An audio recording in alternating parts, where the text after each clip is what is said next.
2000년 전에 이 바울 시대뿐만이 아니라 오늘날 현대에도 교회 안에 이단들이나 거짓 교사들이 침투하여 성도들을 미혹하는 일들이 많이 있습니다. 이에 대해 우리는 어떻게 대응해야 할까요?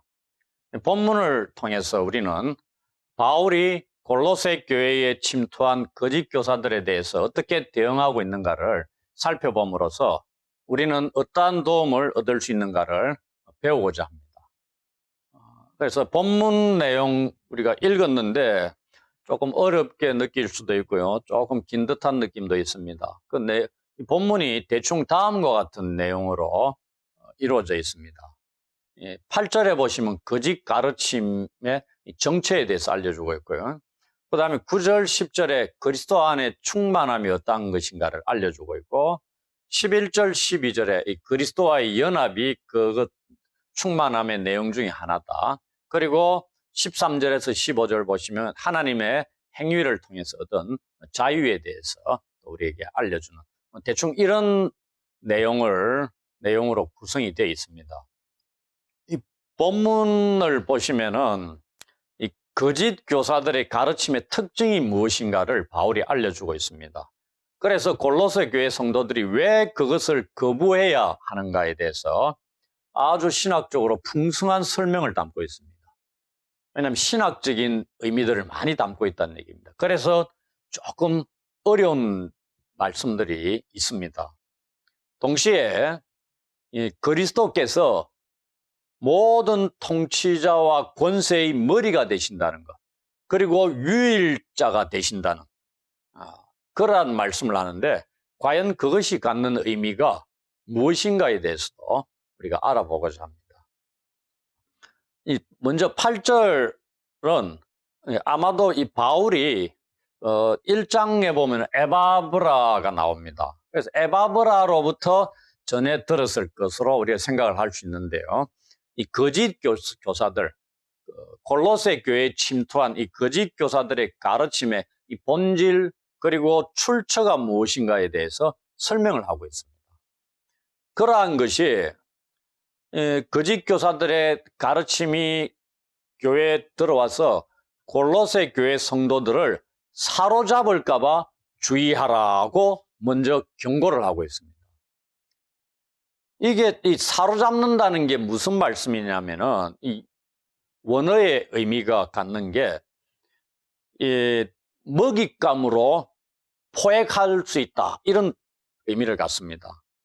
아주 위험한 거죠. 우리가 사냥꾼 얘기를 생각하면 됩니다. 사냥꾼이 먹잇감을 놓고 덫을 놓는 거죠. 그래가지고 짐승을 붙잡는 겁니다. 그 다음에 또 전쟁 시의 이미지로 보면은 누군가를 먹잇감이나 전리품으로 끌고 가는 겁니다. 이건 어디에서 일어나죠? 전쟁 시의 포로들, 전쟁에 패한 포로들을 포박에서 끌고 가는 이런 장면들도 떠올릴 수 있는 그런 용어가 사로잡는다는 얘기입니다. 2장 4절에 보시면은 이 거짓 교사들이 교묘한 말로 속임다 이렇게 돼 있을 겁니다. 그런데 오늘 2장 8절에는 뭐라고 돼 있죠?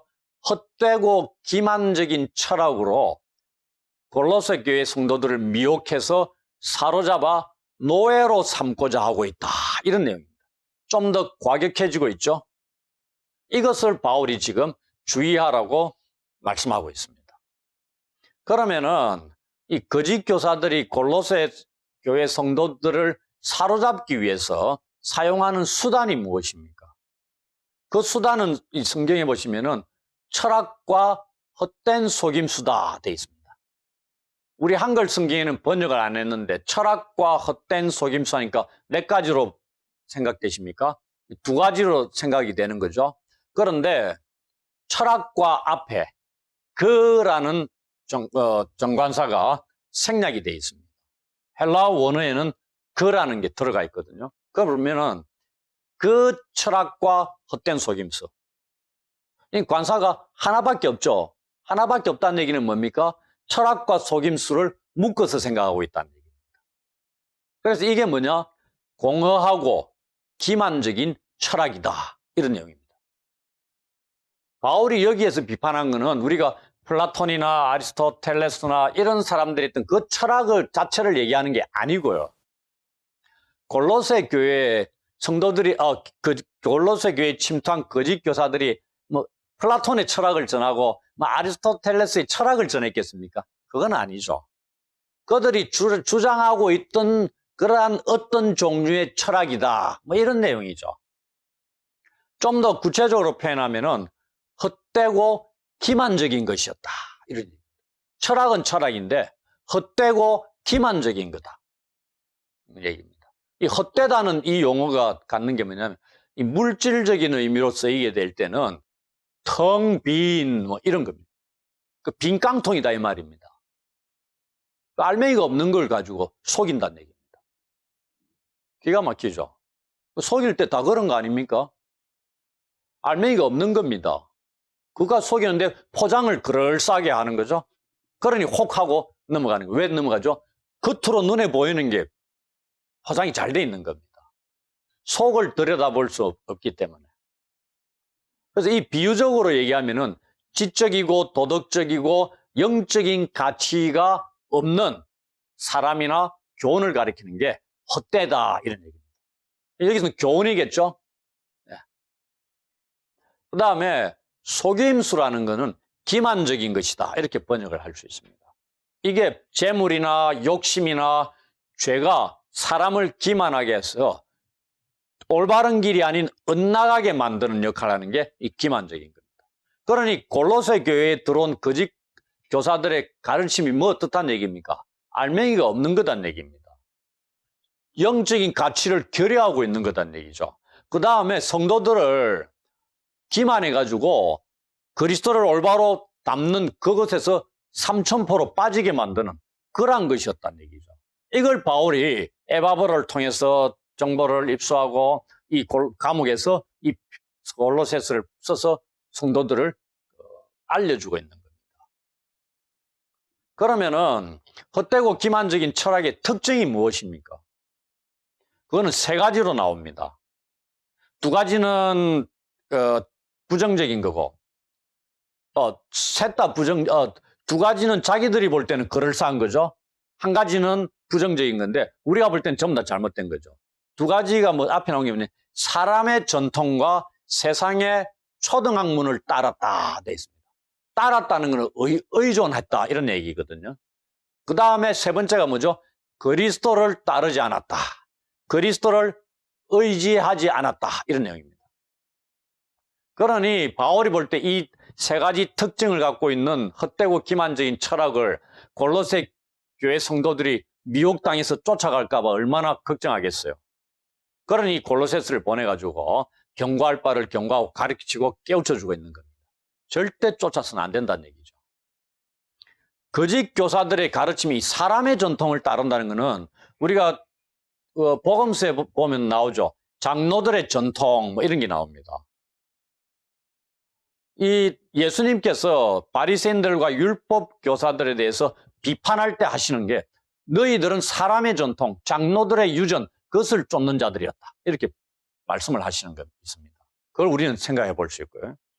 그리고 골로새의 이 거짓 교사들의 가르침이 헛된 속임수다 얘기하죠. 그리고 그것은 사람의 전통을 따른 것이다. 이렇게 비난하고 있습니다, 바울이. 동시에 그 철학은 세상의 초등학문을 따른 것이다. 이렇게 얘기하는데 이 구절은 좋은 의도로 하는 게 아니다는 건 그냥 느끼시겠죠? 경멸의 뜻을 갖고 있습니다. 철학이라는 것은 이 단순한 인간의 산물이고 하나님의 진리와는 아무런 관련이 없는 겁니다. 그러니 세상의 초등학문 정도에 불과하다 이렇게 말씀하고 있는 거죠. 이 거짓 교사들의 가르침의 첫 번째가 사람의 전통을 의지하는 거고 두 번째가 세상의 초등학문을 의지했다. 그런데 세상의 초등학문이 무엇을 가리키느냐? 이게 너무나 난해한 구절이다 하는 겁니다. 이 구절의 의미를 정확하게 알기가 결코 쉽지 않습니다.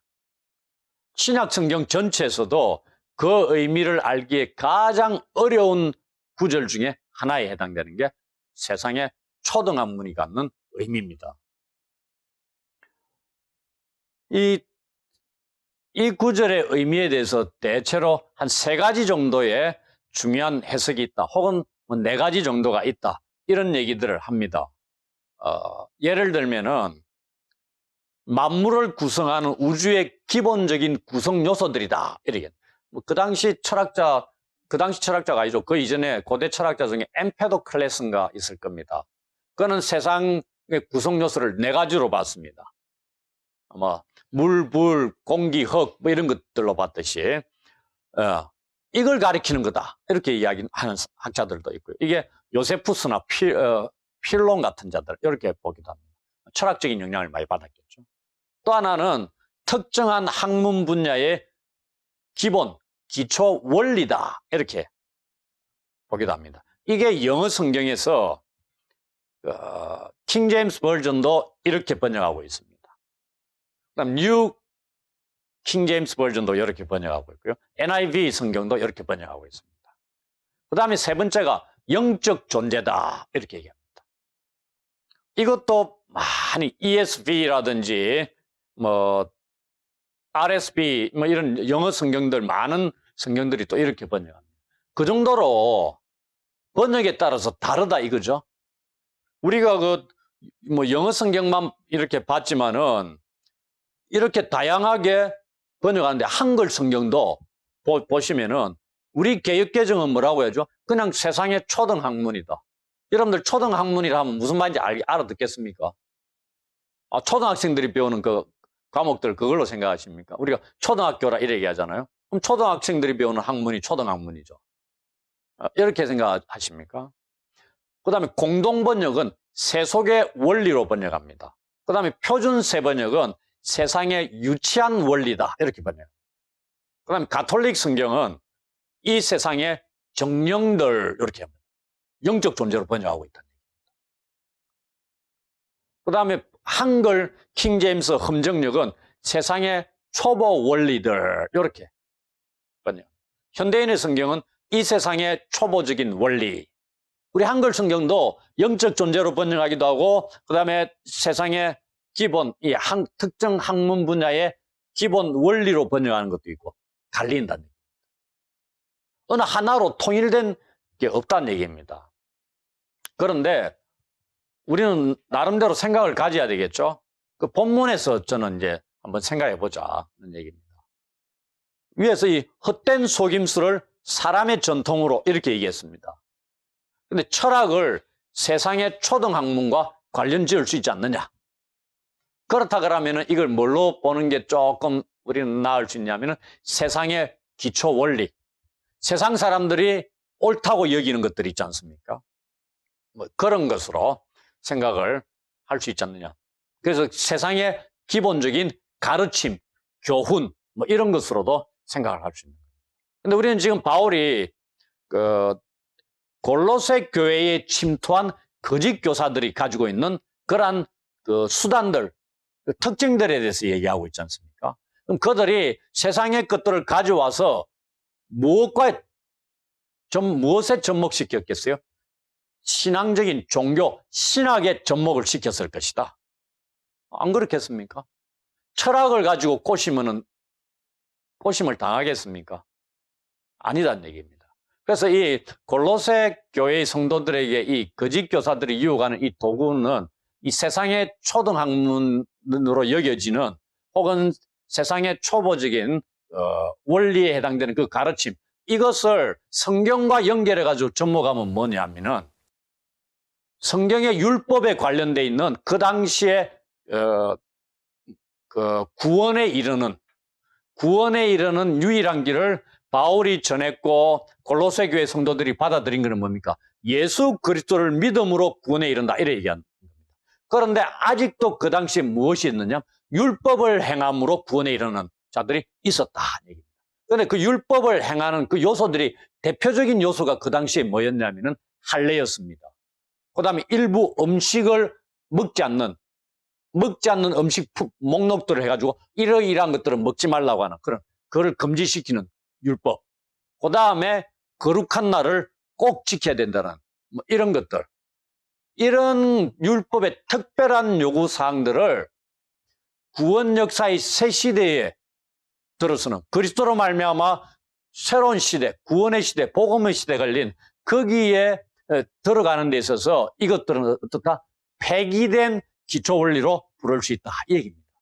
쓸모없는 것이라는 얘기입니다. 그런데 그런 것을 가지고 와가지고 거짓 교사들이 유혹했다, 미혹했다는 얘기입니다.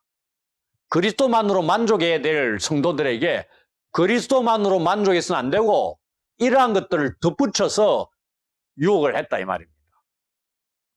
그런데 히브리서에도 구원받은 이방인들이 죄를 지으면은 그냥 하나님께 나아가 기도함으로 용서를 받을 수 있는데 옆에 있는 유대인들이 여전히 짐승을 갖다 바쳐가지고 제사를 지내므로 성전에서 나올 때는 편안하게 마음 편안하게 내가 죄 씻음 받 이래 나오는데 그런 제사 행위도 하지 않고 기도만 함으로써 죄 씻음이 또 받을 수 있다. 지은 죄를 또 용서받 이렇게 생각하니까 잘 믿기지 않는 이방인들, 갓 들어온 성도들 이런 사람들이 있을 수 있는 거죠. 그럼 미혹당할 수 있는 겁니다.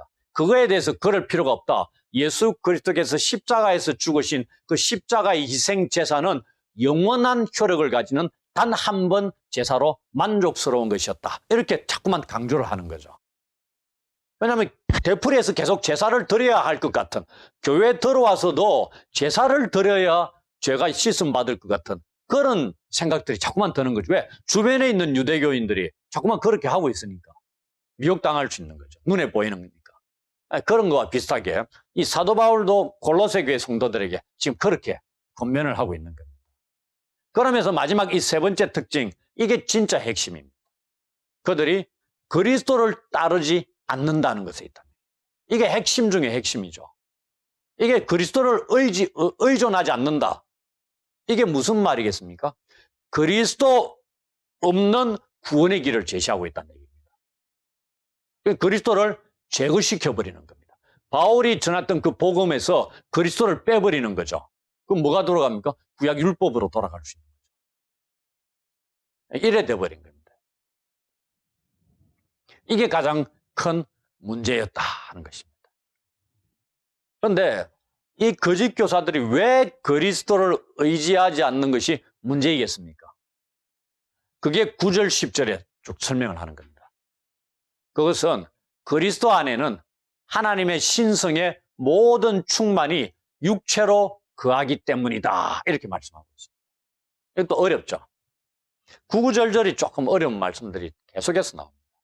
이 구절은 그리스도의 성육신을 암시하고 있는 겁니다. 그리고 여기에 거한다는 표현이 나오죠. 이 동사가 현재 시제입니다. 그래서 이 신성의 모든 충만이 그리스도에게 거하는데 그것이 어떻게 영원하다 이 말입니다. 그러니 거짓 교사들이 얘기하는 것처럼 지금 이전에는 그리스도로 만족할 수 있을지 모르지만 지금은 좀 효력이 떨어졌어. 그러니 그리스도 빼고 아니면 그리스도를 가지고 있든지 추가로 이러한 것들을 덧붙여야 된다. 이렇게 막 꼬시는 겁니다. 그러니까 그걸 꼬시는데 어떻게 한다? 포로로, 노예로 삼고자 사로잡아 가려고 한다. 그러니 주의하라는 얘기입니다. 너희들에게 좋은 의도로 접근하는 게 아니다는 얘기죠. 바울이 지금 그걸 얘기하는 거예요. 우리가 알고 있듯이 그리스도 안에서만이 우리는 하나님을 발견할 수 있습니다. 왜냐하면 그리스도께서 하나님의 계시자가 되시기 때문에. 그리고 그리스도를 통해서 세상이 창조가 되었습니다. 그리스도를 통해서 이 세상이 구속을 받습니다. 그리고 그리스도는 모든 악한 적대적인 세력을 십자가에서 결정적으로 패망시키신, 멸망시키신 분이다 하는 것입니다.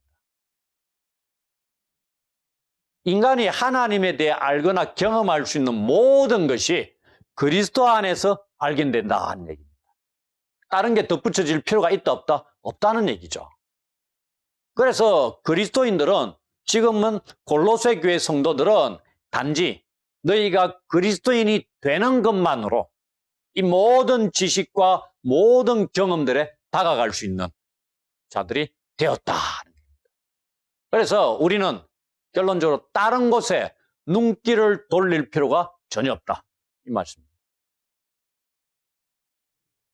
그 이후로 우리도 그리스도 안에서 충만해졌기 때문이다. 이렇게 얘기하고 있죠. 그리스도 안에 신성이 충만하고 너희도 그리스도 안에서 충만해졌기 때문에, 충만하다는 게 어떤 뜻인지 아시겠죠? 가득 차서 흘러 넘치는 겁니다. 거기에 또 계속 부을 필요 있습니까? 이게 어떻게 거하신다 돼 있죠? 영원히. 일시적입니까? No. 영원하다는 얘기입니다. 그런데 뭘 자꾸 딴 데 기웃기웃하고 부족하다고 생각하고 자꾸만 다른 걸로 채우려고 하느냐? 그렇게 말씀하고 있는 겁니다. 거짓 교사들은 자꾸만 자유를 얻기 위해서, 그리스도인들은 너희들이 경험한 그 경험에 무언가를 자꾸 보태야 한다고 가르치는 겁니다. 그렇다면 우리가 무엇으로 충만해지겠습니까? 그것은 그리스도 안에 충만해집니다. 그리스도 안에서. 왜 그렇죠? 그리스도 안에 신성의 모든 충만이 거한다고 말씀하고 있으니까요. 바울이 여기서 충만이라는 단어를 사용하고 있는 게 바로 골로새 교회에 침투한 거짓 교사들의 공격을 염두에 두고 있는 겁니다. 그들이 부족하다, 그리스도만으로 부족하니까 자꾸만 덧붙여야 된다고 말하고 있는데, 아니다, 그리스도만으로 충분하다, 충만하다, 이 말입니다. 아마도 이 침투한 거짓 교사들은 우리가 이 진정한 영적 충만을 이루고 그 다음에 그리스도로부터 벗어나가 더욱더 깊은 영적 경험에 이를 수 있는 또 다른 수단을 너희에게 제공한다라고 막 전하고 있다고 생각할 수 있습니다. 그러니 혹할 수 있는 거죠. 아, 또 뭔가 새로운 게 있는갑다. 더 나은 뭔가가 있을 수 있는갑다. 오늘날 그리스도인들이 이단들의 가르침에 넘어가는 게 바로 이런 것들입니다.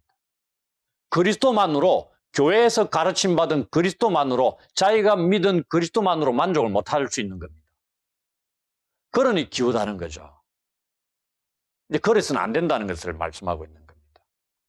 그러면서 이에 대응해서 바울이 뭘 얘기합니까? 그리스도의 절대성, 그다음 유일무이성을 주장하고 있는 겁니다. 그리스도께서 절대적인 존재고 유일무이하시다는 분을 정확하게 알면은 다른 것이 필요하다, 필요 없다, 전혀 필요 없습니다.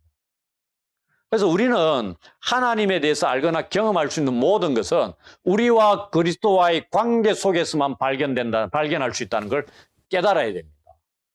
그래야 이단들의 가르침에 미혹당하지 않을 수 있는 겁니다.